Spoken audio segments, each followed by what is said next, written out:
నమస్తే ఫ్రెండ్స్, నేను మీ రామలక్ష్మి. వెల్కమ్ టు రామలక్ష్మి వంటిల్లు. ఈరోజు రెసిపీ వచ్చేసి విలేజ్ స్టైల్లో ఫిష్ మసాలా కర్రీ అండి. చేపల కూర చాలా స్పైసీగా, చాలా టేస్టీగా చేసి చూపించబోతున్నాను. వీడియోని ఫస్ట్ నుంచి లాస్ట్ వరకు స్కిప్ చేయకుండా చూడండి. ఫ్రెండ్స్, ముందుగా కుకింగ్ స్టార్ట్ చేద్దాం. స్టవ్ వెలిగించుకొని ఖాళీగా ఉన్న దాక పెట్టుకోండి. దానిలో 4 గరిటెల ఆయిల్ పోసుకొని కొన్ని కరివేపాకు రెబ్బలు, అలాగే కట్ చేసి పెట్టుకున్న 1 కప్ ఆనియన్స్, 2 పచ్చిమిర్చి కూడా చిన్నగా కట్ చేసుకుని వేసుకోండి.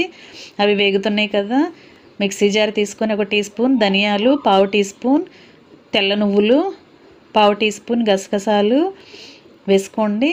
1/2 టీ స్పూన్ జీలకర్ర, 1/2 టీ స్పూన్ సోప్ ఉంటుంది కదండి, ఆ సోప్ కూడా కంపల్సరీ వేసుకోండి. అలాగే 1 ఇలాచి, 1/2 టీ స్పూన్ మిరియాలు కూడా వేసుకోండి. 1 5-6 లవంగాలు, 2 దాల్చిన చెక్క ముక్కలు కూడా వేసుకోండి. తర్వాత 1 టీ స్పూన్ ఎండు కొబ్బరి ముక్కలు వేసుకోండి. ఈ మసాలా దినుసులను ఎక్కడ మీరు స్కిప్ చేయకుండా అన్నీ వాడారంటే కూర చాలా టేస్ట్గా ఉంటుందండి. 1 టీ స్పూన్ ఎండు కొబ్బరి ముక్కలు వేసాం కదా, ఇప్పుడు 5-6 వెల్లుల్లి రెబ్బలు, అలాగే 2 అంగుళాల అల్లం ముక్క కూడా తీసుకొని మెత్తగా పేస్ట్ చేసుకుందామండి. గ్రైండ్ చేసుకుని వచ్చాం కదా. ఆనియన్స్ చక్కగా ఫ్రై అయినాయి కదా ఆయిల్లో. ఇప్పుడు ఆ మసాలా పేస్ట్ తీసుకుని ఆయిల్లో దాన్ని కూడా చక్కగా ఫ్రై చేసుకోవాలండి. ఫ్రెండ్స్, వీడియోని ఎక్కడ స్కిప్ చేయకుండా లాస్ట్ వరకు చూడండి. నా కుకింగ్ నచ్చితే ఖచ్చితంగా లైక్ ఇవ్వటం మాత్రం మర్చిపోకండి. మీ సపోర్ట్ నాకు ఇస్తారని ఆశిస్తున్నాను. ఇలా మసాలా పేస్ట్ కూడా పచ్చివాసన పోయేలా చక్కగా ఫ్రై చేసుకుందామండి. 2 నిమిషాలు మూత పెట్టుకుని ఉంచుకుందాం. ఫిష్ అన్నాను కదా, ఇదిగోండి కేజీ చేప చూపిస్తున్నాను నేను. చక్కగా నీట్గా కడుక్కుని పెట్టుకున్న చేప ముక్కలు, తెల్ల చేపలు అంటారు కదా, ఆంధ్ర స్టైల్లో నేను ఇగురు చేసి చూపించబోతున్నానండి. అమ్మమ్మ, నాయనమ్మ వీళ్ళు ఏ స్టైల్లో చేసుకునేవారో వారి దగ్గర నేర్చుకుని నేను మీతో షేర్ చేసుకోబోతున్నాను. వీడియోని ఎక్కడ స్కిప్ చేయకుండా చూడండి.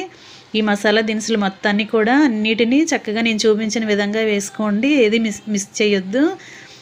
మసాలా పేస్ట్ ఫ్రై అయింది కదా, దానిలో చేప ముక్కలు వేసుకుని కావలసినంత సాల్ట్, అలాగే 3 టేబుల్ స్పూన్లు కారం వేసుకోవాలి. మీ టేస్ట్కి తగ్గట్టు ఉప్పు కారాలు అడ్జస్ట్ చేసుకోండి. అలా వేసుకున్నాం కదా, ఆయిల్లో కొంచెంసేపు కారం చక్కగా మగ్గిన తర్వాత 1 గ్లాసు వాటర్ పోసుకోండి. చేప కర్రీకి ఎక్కువ వాటర్ పోయకూడదండి. మొక్క బాగా ఉడికిపోతే అస్సలు బాగోదు, కలిసిపోతుంది కూర. అందుకే తక్కువ వాటర్ పోసుకొని చక్కగా మూత పెట్టుకుని ఉడికించుకోవాలండి. ఒకసారి మూత తీసుకుని చూసుకుని సాల్ట్ సరిపోయిందో ఎలా ఉందో అలాగే టేస్ట్ చూసుకోండి. వేడివేడిగా గుమగుమలాడే ఘాటైన తెల్ల చేపల ఇగురండి. ఆంధ్ర స్టైల్లో చేసి చూపించాను కదా, మీకు ఖచ్చితంగా నచ్చిందని అనుకుంటున్నాను. ఇంకా రెడీ అయిపోయిందండి కర్రీ. ఇంకా సర్వింగ్ ప్లేట్లోకి తీసేసుకుని సర్వ్ చేసుకోవటమే. మీ ఫ్యామిలీ మెంబర్స్ మొత్తం కూడా మీ కర్రీని చాలా ఇష్టపడుతూ తింటారు. మీరు ఖచ్చితంగా వీడియోని చూసి ఇంట్లో ట్రై చేసి మీ ఫ్యామిలీకి పెట్టండి. ఫ్రెండ్స్, నేను చూపించిన దినుసులు మొత్తం వేసినట్లయితే మీకు కర్రీకి చాలా టేస్ట్ వస్తుందండి. చేపల కర్రీకి ఇలాచీ కూడా కంపల్సరీ వేయాల్సిందే, అన్నీ వేయాల్సిందే. అలా వేస్తేనే కర్రీకి చాలా రుచి వస్తుంది. ఫ్రెండ్స్, నా వీడియో మీరు ఫస్ట్ టైం చూస్తున్నట్లయితే రెడ్ కలర్లో సబ్స్క్రైబ్ ఆప్షన్ టచ్ చేసి ALL ఆల్ అనే బెల్ ఐకాన్ని యాక్టివేట్ చేయండి. నేను పెట్టిన వీడియో మీ నోటిఫికేషన్కి వస్తుంది. Thanks for watching. నేను మీ రామలక్ష్మి.